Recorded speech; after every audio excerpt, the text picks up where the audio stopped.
kegiatan itu kita mulai dari hari ini, dimulai dari pembukaan, seleksi cabur pada hari ini ya, 6 lantai dan juga pencak silat. Itu semuanya di SD Negeri 83 Kota Limur Tunggal. Sedangkan besok itu ada 3 cabur lagi di tanggal 19 Mei 2026. Untuk renang itu di Yadika, terus untuk badminton itu di Gor Liam Kenanga, dan satu lagi itu nah, sama atletik ya, atletik itu di Tom di Taman Olahraga Maga.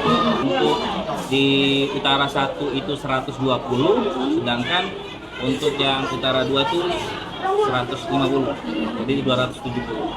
Cabornya untuk di tahun ini ada 5 cabur ya. Yang pertama adalah pencak silat, bulu tangkis, atletik, pencak silat, dan satu lagi renang.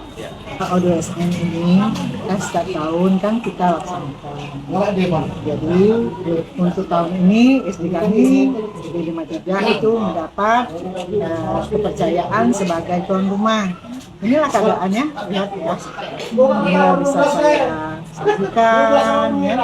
Nah, itu dalam ajang O2SN ini semuanya ada 5 cabur. 5 cabur yang diikuti oleh peserta 27 sekolah kecamatan ya, utara 1 dan 2. Lebih digiatkan lagi masalah ekskul olahraganya biar pada ajang O2SN ini mereka bisa meraih apa yang diinginkan.